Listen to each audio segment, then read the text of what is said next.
이 시간 우리에게 주신 하나님의 거룩한 말씀은 요한일서 1장 1절에서 4절까지 말씀입니다.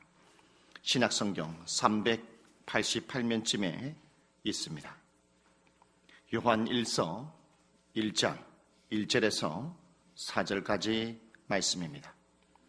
태초부터 있는 생명의 말씀에 관하여는 우리가 들은 바요, 눈으로 본 바요, 자세히 보고 우리의 손으로 만진 바라. 이 생명이 나타내신 바 된지라. 이 영원한 생명을 우리가 보았고 증언하여 너에게 전하노니 이는 아버지와 함께 계시다가 우리에게 나타나신 바 된 이시니라. 우리가 보고 들은 바를 너에게도 전함은 너희로 우리와 사귐이 있게 하려 함이니 우리의 사귐은 아버지와 그의 아들 예수 그리스도와 더불어 누림이라.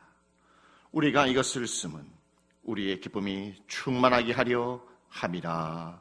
아멘. 오늘 요한 1서의 발신자는 사도 요한입니다.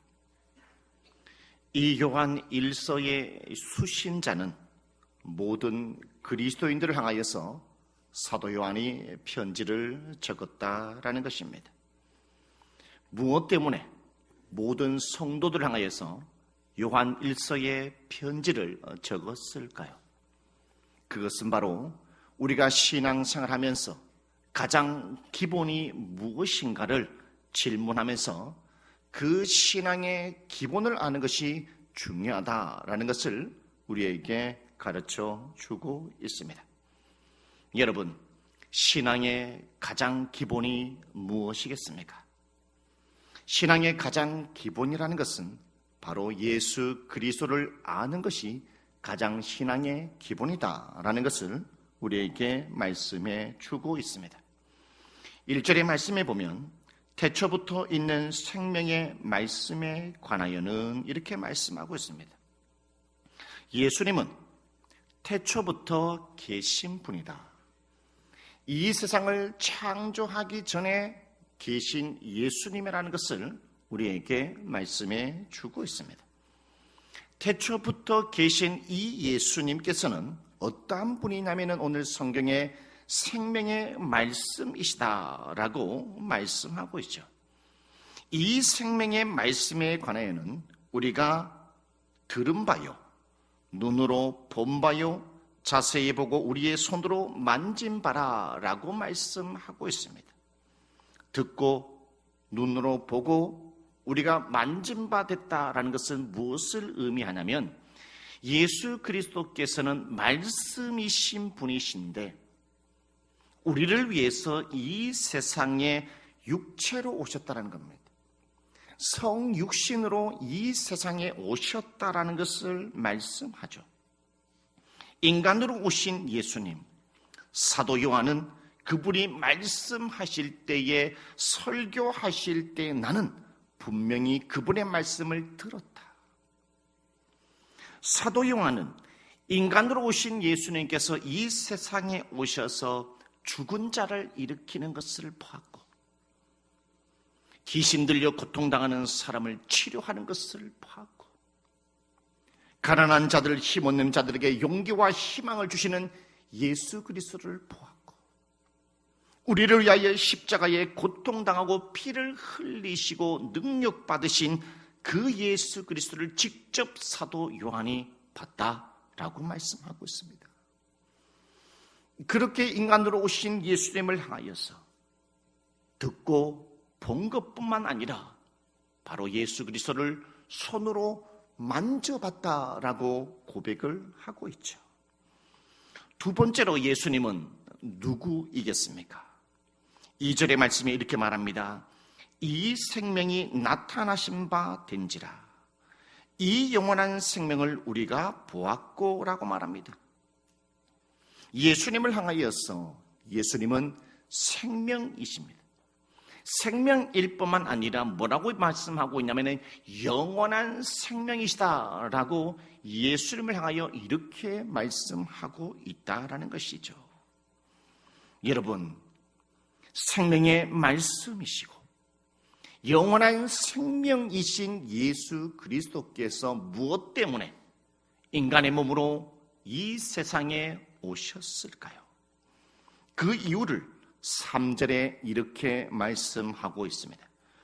우리가 보고 들은 바를 너에게도 전함은 너희로 우리와 사귐이 있게 하려 함이니 우리의 사귐은 아버지와 그의 아들 예수 그리스도와 더불어 누림이라 라고 말씀하고 있습니다.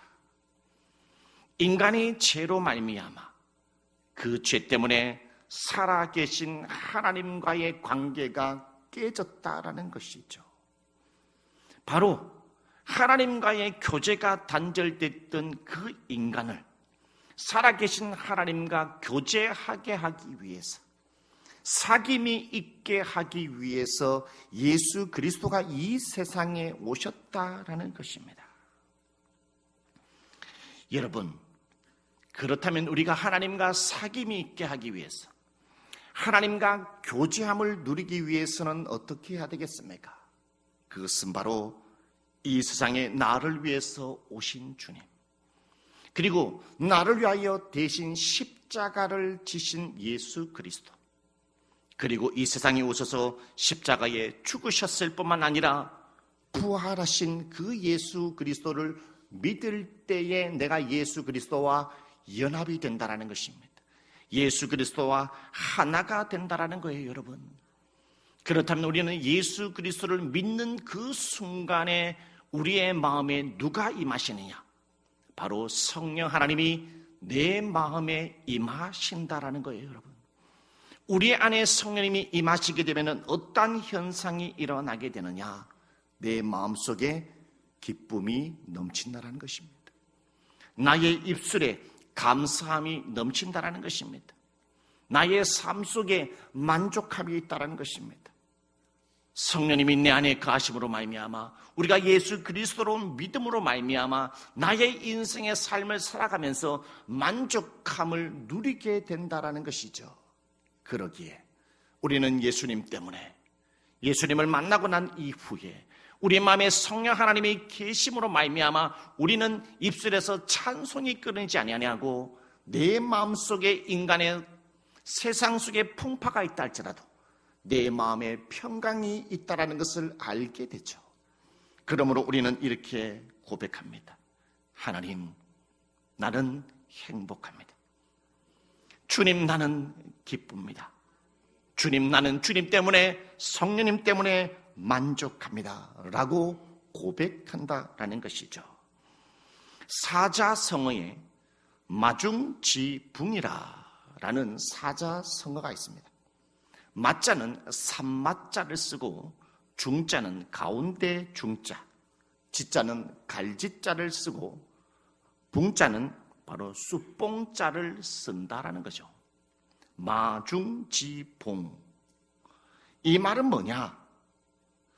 산밭에 있는 쑥은 삶이 곧게 자라기 때문에 쑥도 삶 때문에 곧게 자란다, 이런 뜻을 가지고 있는 거예요.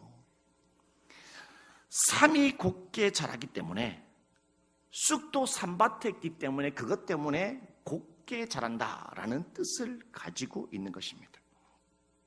여러분, 사람은 사회적 동물이라고 하죠. 사람에게 영향을 받는다는 거예요. 환경에 영향을 받는다는 것입니다.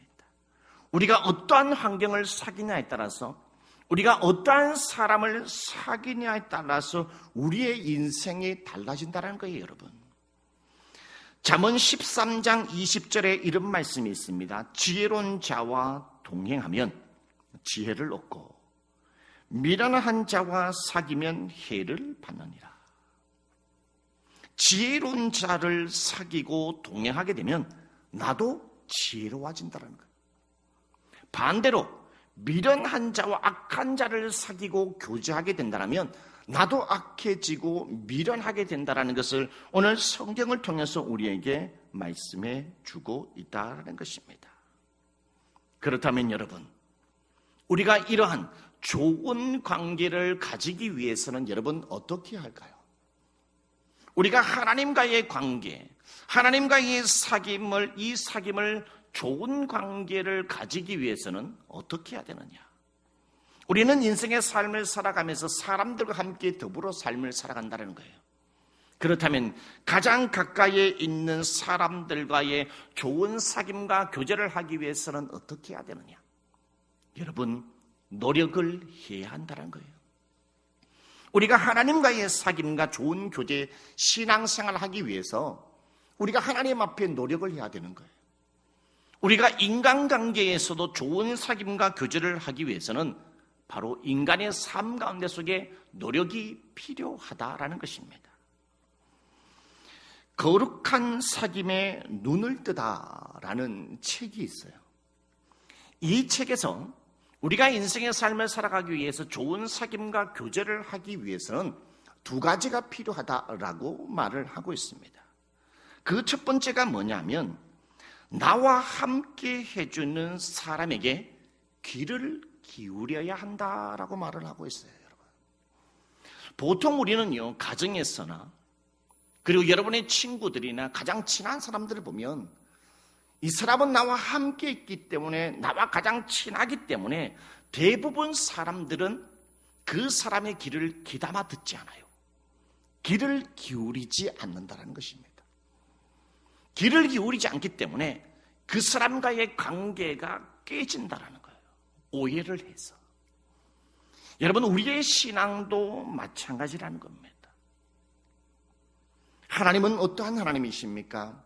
우리와 함께 해주고 우리에게 생명을 불어넣어주고 우리에게 만족과 행복을 주시기 위해서 자기 자신의 아들 독생자를 우리에게 보내주셨어요.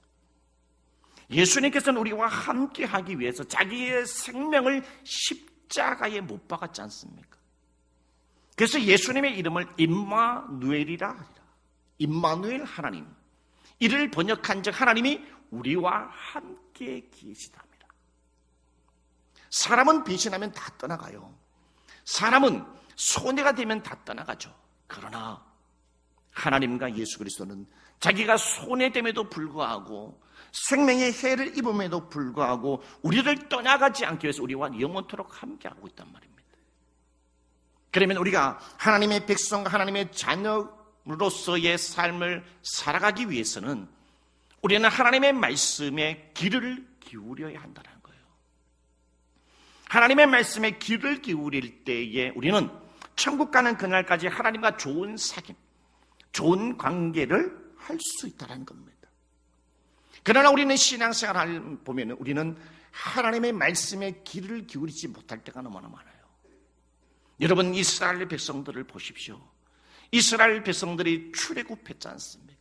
10가지의 하나님의 강력한 전지전능한 능력을 통해서 출애굽해서 구원함을 받았고 홍해 바다를 건넜으며 이스라엘 백성들이 광야에 있는 가운데 있을 때 하나님은 40년 동안에 그들에게 만나를 내려주셨어요. 그런데 이스라엘 백성들은 어떻게 합니까? 무엇 때문에 그들이 타락하고 하나님과의 좋은 관계를 유지하지 못한 그 이유가 무엇이냐면 가장 가까이에 있고 내게 은혜를 베풀어 주시고 나와 함께해 주신 하나님의 말씀에 귀를 기울이지 않았기 때문에 그들은 타락하고 하나님과의 관계가 깨졌다는 것이죠. 여러분, 이 사순절 기간 가운데 속에 우리가 사순절이 있다는 것은 무엇을 말하냐? 우리가 평소에 하나님의 말씀에 귀를 기울이지 않았다면 이 기간을 통해서 하나님의 성경의 말씀을 보고 예수 그리스도를 더욱더 생각함으로 말미암아 내가 하나님의 말씀을 듣는 그것을 회복하는 기간이 사순절 기간이라는 거예요. 여러분, 부활절 전 주일을 뺀 40일이라는 거예요. 주일은 부활의 뜻을 가지고 있다는 거죠. 이 사순절 기간을 통해서 여러분이 하나님의 음성 듣는 귀를 기울이시는 그 신앙을 회복하는 여러분이 되시기를 주님의 이름으로 축복합니다. 거룩한 사귐에 눈을 뜨다. 이 책에서 우리가 좋은 관계, 좋은 사귐을 가지기 위해서는 뭐라고 얘기를 하냐면 나에게 은혜를 준 사람에게 그 은혜를 기억하게 된다면 좋은 관계를 유지할 수 있다는 거예요. 여러분, 이 세상의 삶을 살아가는 여러분의 주위에 수많은 사람들이 있습니다. 그 수많은 사람들을 만나고 관계를 맺고 깨지고 또 관계를 맺고 깨지고 상처받고 그러한 삶을 살아가는 사람들이 너무나 많아요. 그러한 사람들을 가만히 살펴보게 되면 바로 내가 베풀었던 그 은혜를 잊어버린 사람들이 굉장히 많다는 거죠. 우리가 사람 관계에서 좋은 관계가 깨지는 그 이유가 뭐냐면 서로가 베풀었던 그 작은 은혜를 당연하게 생각하기 때문에 아우 당연한 거지, 아우 이렇게 당연한 거지 라고 생각하기 때문에 그 관계가 오래 가지 못한다는 것이죠. 이스라엘 백성들이 바로 그러했다는 거예요. 우리의 신앙생활도 그러하다는 겁니다. 여러분, 광야 40년에서 사는 것이 여러분 쉽다고 생각합니까? 농사를 지을 수 없는 환경입니다. 무언가 먹을 수 있는 환경이 되지 않나요? 그런데 하나님은 전능하신 능력으로 말미암아 하늘에서 만나를 내려주셨다는 거죠. 40년 동안에 먹을 걱정 없이 그들에게 은혜를 베푸셨다라는 겁니다. 그런데 이스라엘 백성들은 그 은혜를 잊어버렸다는 것이죠. 하나님 물립니다. 하나님 더 이상 만나 안 주셔도 됩니다. 하나님의 은혜를 잊어버렸다는 거예요. 여러분, 우리가 하나님의 은혜를 생각나고 기억하게 된다면 우리의 입술, 우리의 인생의 삶, 신앙의 자세가 달라진다는 거예요. 우리가 왜 기도하다가 포기하고, 우리가 예배에 하나님 앞에 감동이 없이 예배를 드리고, 우리가 왜 아무렇게나 삶 가운데 속의 삶을, 하나님을 의식하지 않고 삶을 살아가는 그 이유가 뭐냐? 오늘 내게 주신 하나님의 은혜를 잊어버렸기 때문입니다. 사순절 기간을 통해서 우리가 무엇을 회복해야 되느냐? 내게 주신 하나님의 은혜, 오늘 내가 숨쉬고 살아가는 은혜, 내가 오늘 먹고 삶을 살아가는 은혜, 오늘 내게 가족이 있다는 은혜, 오늘 나의 옆에 사람이 있다는 은혜, 오늘 자연환경을 보고 삶을 살아가는 그 모든 것들을 주시는 그 은혜를 기억하라고 우리에게 사순절을 허락해 주셨다는 거예요. 이 은혜를 기억할 때에 우리는 사람의 관계가 회복됩니다. 그리고 하나님과의 관계가 회복된다는 것입니다, 여러분. 그렇다면 여러분, 하나님과의 이 관계를 계속 천국 가는 그날까지 유지하기 위해서, 그리고 지금 나와의 관계 좋은 사람들과의 끝까지 좋은 관계를 계속 유지하기 위해서는 어떻게 해야 할까요? 오늘 성경의 6절의 말씀에 이렇게 말합니다. 만일 우리가 하나님과 사귐이 있다 하고 어둠에 행하면 거짓말을 하고 진리를 행하지 아니함 이거니와 라고 말씀하고 있습니다. 여러분, 지금 현재의 좋은 관계를 계속 유지하기 위해서는요, 여러분, 죄를 짓지 말아야 합니다. 나의 옆에 있는 사람에게 나쁜 말을 하지 말아야 된다는 거예요. 내게 좋은 관계에 있는 사람에게 상처를 주지 말아야 된다는 거예요. 아무리 지금 현재의 좋은 관계의 친구라 할지라도 내가 입술로 실수하고 그 사람에게 상처를 주고 죄를 짓게 되면 그 사람과 나의 관계는 깨진다는 겁니다. 우리의 신앙도 마찬가지입니다. 우리의 신앙도 내가 지금 현재 좋은 관계에 있다 할지라도 살아계신 하나님 앞에 불순종하게 되고 나의 혈기를 뜻대로 삶을 살아가고 나의 마음대로 삶을 살아가게 되려면 하나님의 관계가 깨진다는 거예요. 죄를 짓게 되면. 그리고 두 번째, 우리가 천국 가는 그날까지 하나님과의 좋은 관계와 또 인간관계를 유지하기 위해서는 어떻게 해야 되느냐? 9절에 이렇게 말씀하고 있습니다. 만일 우리가 우리의 죄를 자백하면 그는 미쁘시고 의로우사 우리의 죄를 사하시며 우리를 모든 불의에서 깨끗하게 하실 것이요 라고 말합니다. 만일 우리가 우리의 죄를 자백하면 이렇게 말하죠. 그 말은 무엇이겠습니까? 인간이 만약에 죄를 범하게 된다라며 말합니다. 여러분, 우리는 사람은 연약합니다. 예수님께서도 말씀하셨습니다. 마음이 원이로되 육신이 약하도다. 우리는 인생의 삶을 살아가면서 우리의 입술로 실수하여 범죄할 때가 있어요. 우리의 생각으로도, 우리의 마음으로도, 우리의 삶으로도 실수할 수 있다라는 거예요. 그러한 실수, 하나님 앞에 죄를 범했을 때에 하나님과의 좋은 관계를 유지하기 위해서는 어떻게 해야 되냐면 말씀하죠. 9절에 만일 우리가 우리의 죄를 자백하면 그는 미쁘시고 의로우사 우리의 죄를 사하시며 우리를 모든 불의에서 깨끗하게 하신다. 우리가 주님 앞에 나가서 자백하면, 우리가 주님 앞에 나가서 용서를 구하게 되면, 우리가 주님 앞에 나가서 회개하게 되면, 하나님 앞에 사과하게 된다라면 하나님과의 좋은 관계를 회복할 수 있다라는 거예요. 여러분, 아론 라자르가 쓴 책이 있는데, 아론 라자르가 쓴 책에 무슨 책이냐면 사과에 대하여라는 책을 썼습니다. 이 책에서 뭐라고 말하냐면 사과는 인간관계에서 일어나는 가장 심오한 상호작용이다. 가장 심오한 상호작용이 사과라고 말을 하고 있다. 그 이유는 뭐냐? 내가 뭔가 다른 사람에게 실수를 해서 상처를 주고 죄를 범했는데 내가 사과를 하는 그 즉시 나의 굴욕이 치료가 된다는 거예요. 내가 다른 사람에게 사과를 먼저 내밀었을 때에 나의 수치가 치료가 된다는 거예요. 내가 다른 사람에게 먼저 사과를 하게 되면은 친구야 미안해 라고 사과를 먼저 하게 된다면 죄책감에서 해방된다는 거예요. 여러분, 내가 뭔가 다른 사람에게 실수를 저질렀어요, 상처를 주었어요, 나쁜 일을 저질렀어요.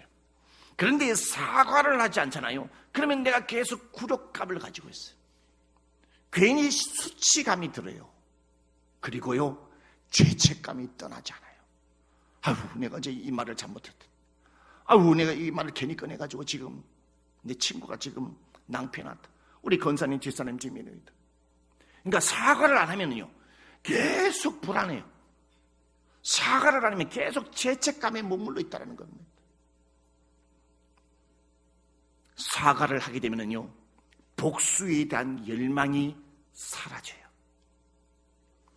사과를 하는 그 즉시 그 사람과 나와의 관계가 회복되고 치료가 된다는 거예요. 그렇기 때문에 사과는 가장 심오한 상호작용이라는 거예요.